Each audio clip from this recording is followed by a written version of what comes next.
예수님 닮아 하루 이틀 매일매일 지날 때마다 더 닮아가길 원해요. 예수님 사랑이 예수님 축복이 예수님 은혜가 당신과 함께 하길 원해요. 예수님 사랑이 예수님 축복이 예수님 은혜가 당신과 함께 하길 원해요. 당신과 함께 하길 원해요. 당신과 함께 하길 원해요. 네, 여러분 반갑습니다. 옆에 있는 친구에게, 선생님에게 이렇게 인사할까요? 소하. 반갑습니다, 여러분. 지난주에 그 비가 많이 왔는데 여러분 안 떠내려가고 잘 있네요. 그쵸? 잘 지내셨죠? 잘 지냈어요? 네. 오늘은 함께 로마서 3장 23절 말씀을 통해서 타락, 깨진 현상이라는 제목으로 하나님 말씀을 나누도록 하겠습니다. 여러분 혹시 좋아하는 취미가 있나요? 여러분 좋아하는 취미가 다 있겠죠. 강사님도 취미가 있습니다. 강사님은 커피를 매우 좋아해요. 어렸을 때 저희 어머니께서도 커피를 좋아했습니다. 어렸을 때에는 저 커피 저 쓴 거를 왜 마시지? 라는 생각을 가지기도 했어요. 근데 지금 커피를 매우 좋아합니다. 하루에 한 잔은 꼭 내려 마시기도 하고, 심지어 강사님은 집에서 직접 콩을 볶기도 해요. 커피를 볶는 것은 고기를 굽는 것과 비슷해요. 이 로스팅이라고도 하는데요. 여러분 혹시 소고기 좋아하세요? 스테이크 먹어본 적 있어요? 스테이크 먹으러 가면 굽기를 어느 정도 해줄까요? 라고 묻잖아요. 뭐 레어는 아주 살짝 익히는 거고, 그 다음 미디움 뭐예요? 중간 정도로 익히는 거잖아요. 빡싹 익히는 거다 뭐예요? 웰던이라고 하잖아요.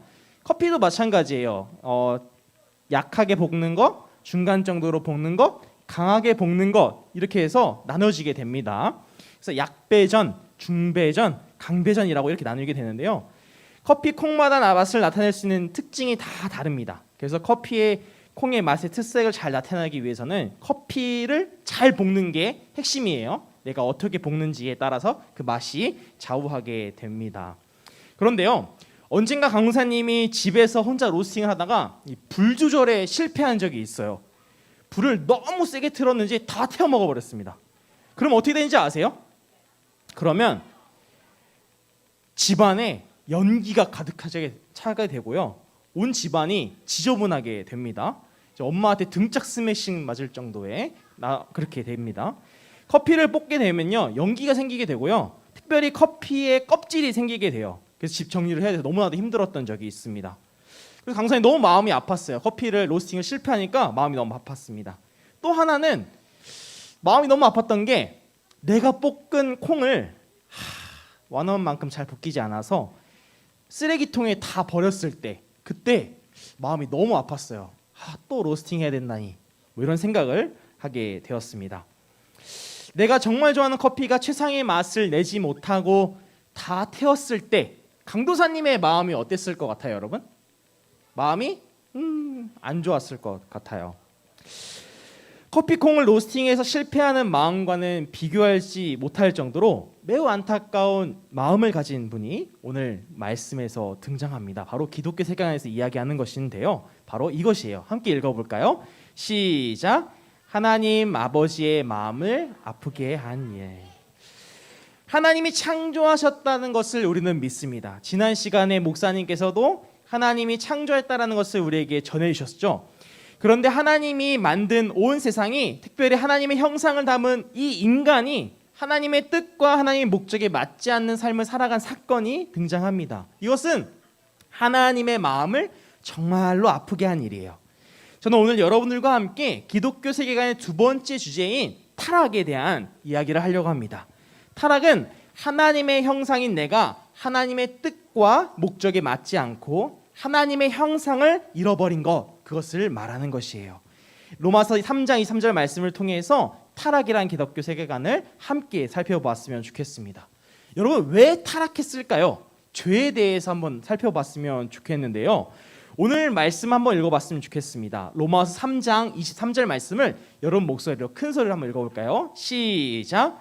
모든 사람이 죄를 지어 하나님의 영광에 이를 수 없게 되었습니다. 앞부분에 보면 모든 사람이 죄를 지어라고 말씀하고 있어요. 혹시 여러분 죄 지은 거 있어요? 난 죄 지었다. 한번 손 들어봅시다. 근데 왜 여기 있어요? 닭감방 가야 되는 거 아니야? 감옥 가야 되는 거 아니야? 왜 여기 있어요? 왜 죄 지었는데? 오늘날 한국 사회에서 죄를 지으면 어디 가죠? 감옥에 갑니다. 감옥에 가서 신체의 자유를 박탈함으로 그 죄에 대한 값을 치르게 하는 것이죠. 그런데 여러분은 어떤 죄를 지은 적이 있습니까? 성경은 죄를 지은 적 없는 우리에게, 감옥에 가지도 않은 우리에게 죄를 지었다라고 이야기해요. 모든 사람이 죄를 지었다라는 여기서의 그 의미는 형법이나 민법에 나타나는 사람이 정해진 법률을 위반했다라는 의미를 가지지 않습니다. 성경에서 말하는 죄의 뜻은 바로 하나님의 목적에서 벗어났다라는 것을 의미해요. 이는 죄라는 단어를 통해서 알 수 있어요. 죄는 헬라어로 하마르티아라는 단어를 사용하는데요. 이 하마르티아라는 이 단어의 뜻을 살펴보니까 따라서 해볼까요? 관역에서 벗어남. 관역에서 벗어남이라는 뜻을 가지고 있어요. 누군가가 화살을 가지고 관역을 맞춘다고 생각해 보세요. 정중앙에 맞춰야 되는 거 아닌가요? 근데 자꾸 화살이 벗어나가는 것, 그것이 죄라는 것입니다. 벗어나간다라는 것이에요. 정확하게 정중앙에 맞지 않는 것을 말합니다. 죄라는 뜻을 가진 의미처럼 목적의 행동을 맞지 않는 행동을 하는 것이 죄를 말하는 것이에요. 이는 바로 하나님과 연관되어 있어요. 지난 시간 창조에 관해서 들으면서 하나님이 우리를 만드셨다라는 것을 배웠죠. 하나님이 만드신 인간은 하나님의 뜻과 목적에 맞춰 행동하지 않고 관역에서 벗어나간, 엇나간 행동만 하게 되었습니다. 특별히 이것은 첫사람 아담과 하와의 문제를 통해서 더욱 알 수 있어요. 첫사람 아담과 하와는 하나님의 뜻과 목적에 맞게 살도록 어디에 지음받았죠? 살게 했죠? 에덴 동산에 살게 했었어요. 그런데 언젠가 하나님이 먹지 말라고 한 것을 보게 됩니다. 그게 뭐예요? 바로 선악을 알게 하는 나무, 선악과였어요. 선악을 알게 하는 나무 열매를 먹지 말라라고 하나님 명령하셨는데, 하나님께서 목적을 분명히 하셨는데 첫사람 아담과 하와는 하나님의 명령을 무시하고 자신들의 뜻대로 행동합니다. 하나님은 이를 보시고 아담과 하와에게 큰 실망을 했어요.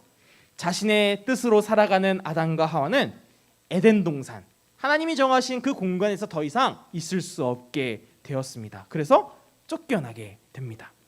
이는 하나님과의 관계가 단절되었다는 의미를 가져요. 하나님과의 관계가 단절되고 하나님의 뜻대로 행동하지 않는 상태를 가리켜서 이런 상태라고 이야기할 수 있을 것 같아요. 따라서 해볼까요? 죄의 상태. 죄의 상태. 근데 여러분, 죄를 범한 것은 누구예요? 아담과 하와예요. 근데 왜 성경은 모든 사람이 죄를 지었다라고 말하며 우리도 다 하나님과 관계가 끊어졌다고 이야기하는 것일까요? 죄를 지은 거는 아담과 하와인데 왜 내가 죄를 지었다라고 이야기하는 것일까요? 그것은 두 가지 의미에서 살펴볼 수 있어요.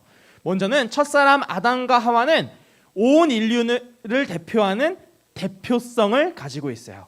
그래서 그 이후에 모든 후손들은 죄를 짓는 죄의 연속성 안에 살고 있다라는 것을 알 수 있어요. 그리고 두 번째는 한번 나를 봐보세요. 나의 모습을 보면 알 수 있어요. 여러분 죄를 지어요? 내가 하나님 뜻에 100% 순종하고 있다는 친구 있어요? 저기 있어요. 저기. 우리는 하나님의 목적과 뜻에 맞게 살아가지는 않아요. 100% 순종할 수 없어요. 왜냐하면 사람이기 때문이에요. 또 왜 우리가 죄인인지는 하나님의 말씀의 율법에 비추어서 알 수 있습니다. 로마서 3장 20절 말씀 함께 읽어볼까요? 시작. 그러므로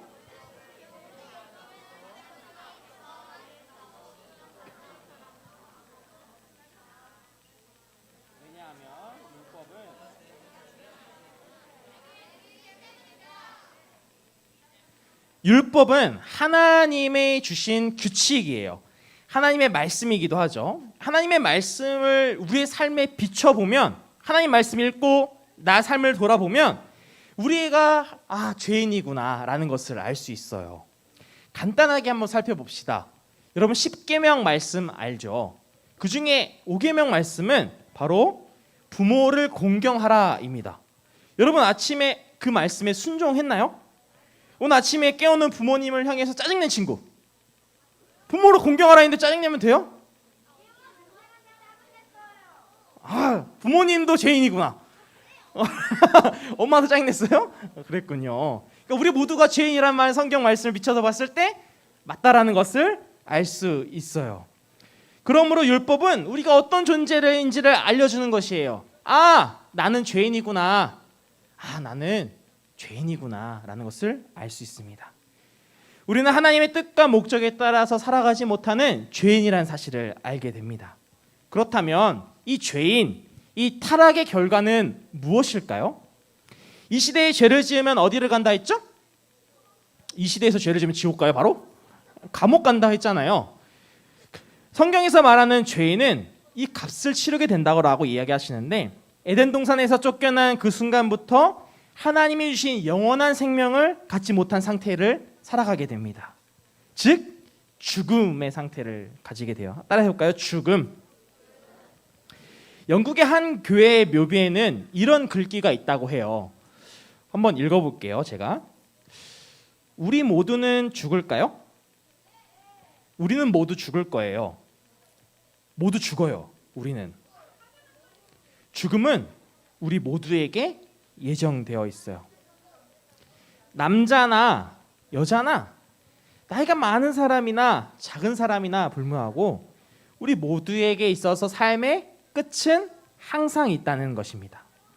성경은 이 죽음이 찾아온 이유에 대해서 우리의 죄를 이야기해요. 우리가 하나님께 불순종한 것을 말합니다. 또한 성경에서는 죄의 값에 대해서 죽음이라고 이야기하는데, 로마서 6장 23절 말씀을 보면 알 수 있어요. 우리 함께 읽어볼까요? 시작. 죄의 대가는 죽음이지만 하나님의 선물은 우리 주 예수 그리스도 안에 있는 영생입니다. 이 타락의 결과 죽을 수밖에 없는 우리는 정말로 방법이 없는 것일까요? 아닙니다. 이 자세한 방법에 대해서는, 이 죽음을 극복하는 방법에 대해서는 우리가 다음 주에 살펴보겠지만, 맛보기로 잠깐 들여다보면 예수 그리스도를 통해서 영생을 얻는다는 사실을 알 수 있습니다. 죄의 대가는 죽음이지만 하나님의 선물은 우리 주 예수 그리스도 안에 있는 영생이다. 하나님이 우리에게 영원한 생명을 예수님을 통해서 보내셨다라는 것을 알 수 있어요. 여러분 교회 왜 다녀요? 옆에 있는 친구들이랑 장난치려고 다녀요? 아니죠. 앞에 있는 목사님, 강사님의 설교 말씀 듣고 살아가는 거잖아요. 근데 누군가 이렇게 물어볼 수 있어요. 교회 왜 다녀요? 기독교를 왜 믿어요? 라고 물어볼 수 있어요. 저는 이렇게 대답해 주고 싶어요. 조금 다르게. 죽음을 극복하기 위해서. 기독교의 핵심은 죽을 수밖에 없는 우리가 예수 그리스도를 통해서 죽음을 극복했다라는 것입니다. 그것을 믿는 저 여러분들 다 되시기를 소망합니다. 이제 이 타락을 통해서 이 세상을 함께 살펴봤으면 좋겠어요. 나를 돌아봤으면 이 세상을 한번 살펴봤으면 좋겠어요. 이 세상은 어떤가요? 참 아름다워라 찬송가를 부르는 것 같아요. 이 세상은 우리 사람 사는 살을 보면 서로 미워하는 모습, 다투는 모습, 시기하는 모습, 질투하는 모습 등을 보지 않나요? 사회 뉴스를 통해서 보여지는 여러 가지 악한 모습들, 죄의 모습들을 접하기도 합니다. 여러분 학교 다니죠? 여러분 초등학교 어디 다녀요? 네, 여러 초등학교 다니죠. 학교 생활은 작은 사회를 경험하는 곳이라고 해요. 여러분의 작은 사회, 학교에서의 모습은 어떤가요?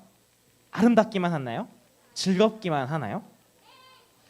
또 우리가 살아가는 이 지구를 보면 어떤가요? 우리는 다 지구인이잖아요. 그렇죠? 혹시 지구인 아닌 사람 있어요?